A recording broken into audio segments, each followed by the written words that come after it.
Hey Mooney, Sailor Utama-kun here. Once again, bringing you my next review from Sailor Moon 90s edition. This is disc 3, which is the final disc in season 1, part 1.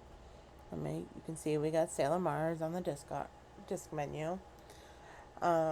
This has episodes 17 to 23 on it. And as usual, this is unscripted, this is unedited, and there will be some swear words probably dropping in here. So just warning, you've had your chance. Okay, so to start it off, episode 17 is Usagi's a model, the flash of a monster camera. Now, this episode is an episode that showcases Usagi's badassery.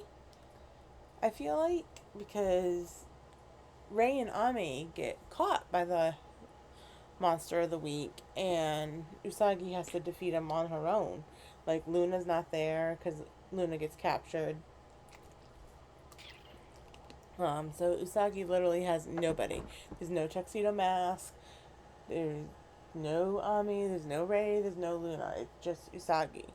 And it's pretty epic to see it, especially considering how Ray treats her.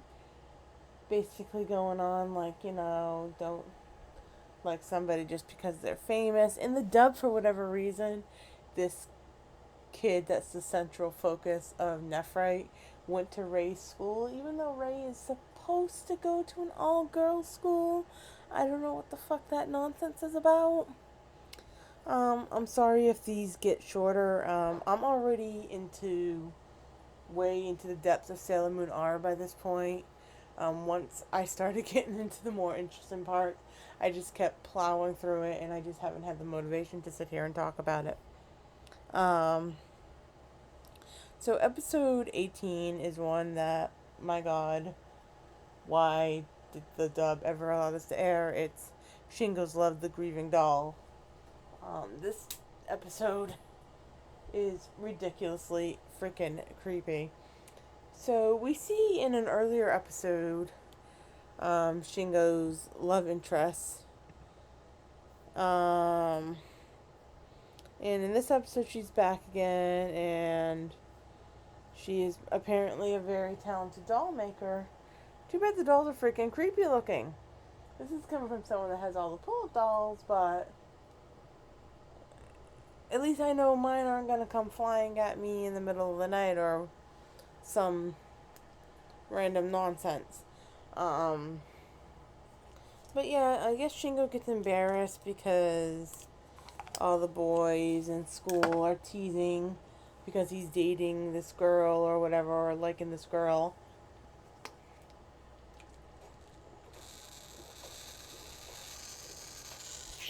Excuse me. And he accidentally breaks her doll, and like other girls in the class run to Usagi and like, oh, you need to make him apologize, yada yada yada. So Usagi basically spends the whole episode once again being a parent instead of, the actual parents of these children. Usagi's just a little baby herself. But I digress. And it's revealed that Mika, is that her name? I know that was her name in the Deke dub. I just can't remember if that's her actual name in the sub. He's actually a really big Sailor Moon fan along with Shingo, and that's what he decides to make her, is this clay Sailor Moon figure, which, believe me, it is not the best thing in the world, but it is the thought that counts. And at the end, she makes him a Sailor Moon figure to thank him, and they end up getting saved by Usagi, and Ray drags Mamoru to the doll exhibit for whatever reason. I just cannot wait for this filler arc of them dating to be over because it is such an uncomfortable thing. This episode is also one where I play with the theory of Nephrite having some more of a connection with Mamoru. Um, because up until this point, he hasn't really dealt with Tuxedo Mask. At least I don't think so. Wait, yes, he has. No, he hasn't. Not really. I don't know. It's hard to keep track. Um, like not on a personal level, but either way, it's Mamoru, and like Nephrit hasn't really been out in the field, and like they just have this connection, like when they walk by each other. And for those of you who have not read the manga or watched Crystal, which I highly recommend you do if you're going to end up watching Cosmos later on, it is not a standalone movie. It is season 5 of Crystal. It's also very dark. Just warning you of that. But yeah, it's just. But yeah, for those who don't know, Nephrit was actually one of Mamoru's protectors. He was essentially him, along with the other three, were essentially to Mamoru what the inner senshi are to Usagi. So just a fun fact. So episode 19 is Usagi's Joy, a love letter from Tuxedo Mask. This is when Nephrit disguises himself as Tuxedo Mask.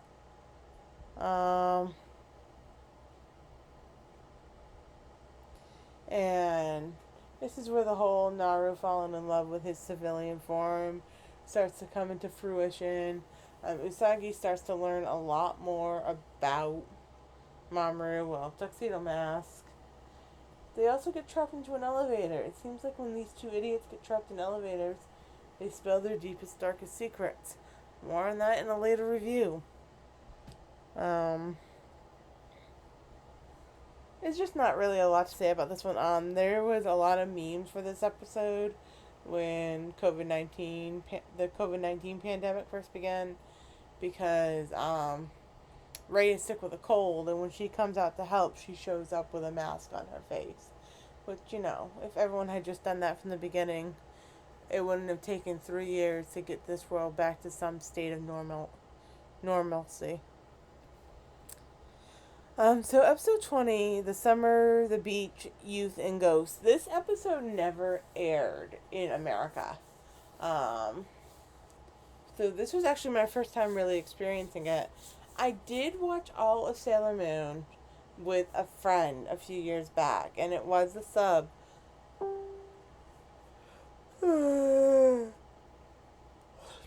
But I don't have any memory of anything unless I watch it or read it several times. My brain does not process it or compute it. That's just how my brain works.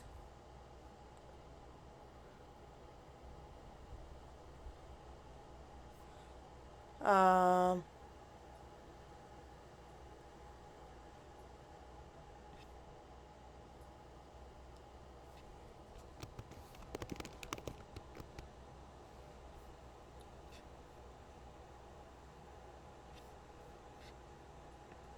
um, so, yeah. This episode's weird. It's a mandatory beach episode that every anime needs to have. Um, Usagi and the girls go to the beach where they stay in a hotel run by people who look like the film monsters. They encounter a ghostly presence, which is just basically a little girl whose psychic powers are getting out of control by her controlling dad. Ami befriends this little girl. It's basically, I don't know, it is a very weird, trippy episode.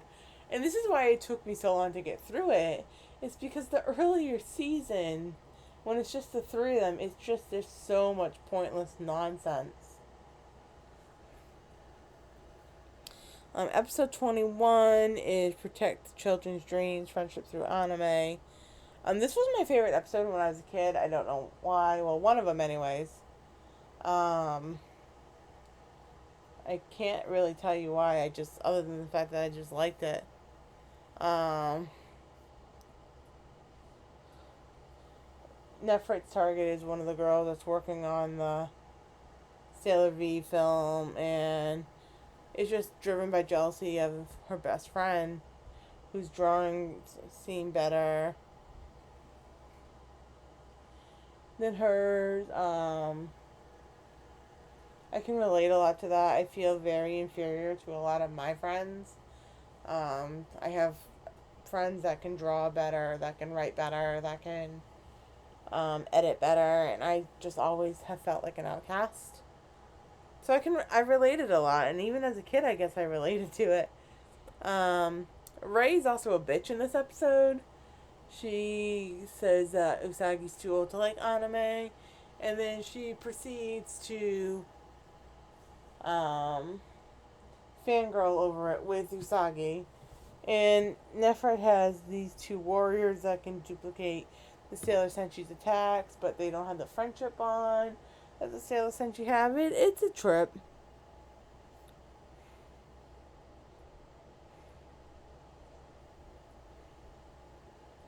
Um, Episode 22 is Romance Under the Moon, Usagi's first kiss. Both Luna and Beryl wonder if the visiting Princess D could be the one the Guardians have been looking for.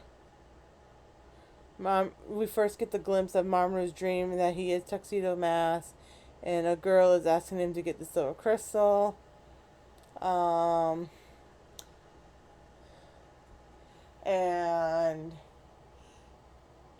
later, Usagi does get drunk, and she gets her first kiss from Tuxedo Mask, and they both are like, this feels so familiar. It's a very sweet, it's a creepy first kiss, but at the same time, it's a sweet moment.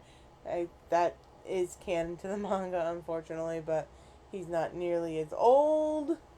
As for the episode itself, there's a joke that Princess D has the swirly glasses so that Umino is actually attractive underneath it because she's actually really pretty. So basically, Nephra just possesses Naru to possess the princess to try to get the silver crystal, which is, it's not. It's not. I don't have a lot to say about this. It's the first time the girls really kind of battle Nephrite. Um, Episode 23 is Wish Upon a Star, Naru's First Love. Nephrite creates the crystal that will guide him to the silver crystal. And Naru confesses to Usagi that she's in love with Nephrite, but, Masao, Sato, Sanjian. And Usagi's trying to warn her, like, no, he's a bad man, you gotta stay away. And Naru just like, no, you're just jealous because you don't have anybody.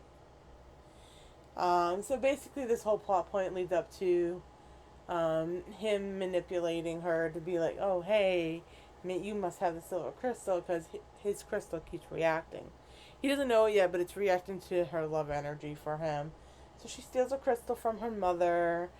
Blah, blah, blah, blah, blah. Zoisite and Kunzite send a Yoma to spy on him. The crystal isn't what they think it is. And when Sailor Moon goes to use her Moon Tiara action, Naru gets in the way to save him and basically says that, I will never let you hurt the man I love. And later, when the Yoma tries to attack Naru, Nephrite saves her.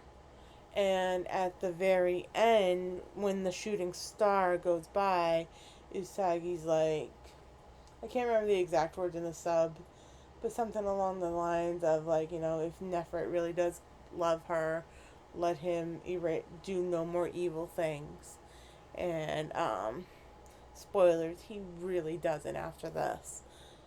I mean, granted, it's not in big, but also this episode is when Usagi reveals she's Sailor Moon to Nephrite.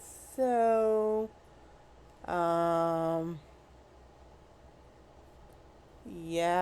it's the trope kicking in again. Like, the trope is gonna get you no matter what. Once an enemy finds out that you're the Guardian's identities, something's gonna go down. Okay, this one was a lot shorter than I thought it would be. Really didn't have a lot to say.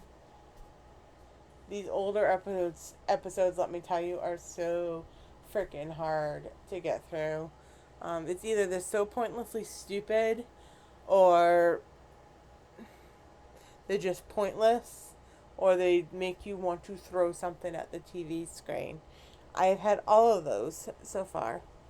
The next episode we're going to get to is one of the ones that actually do make me cry. So I may have a lot to say about that. So I'm glad I kept this short. Until next time. Bye.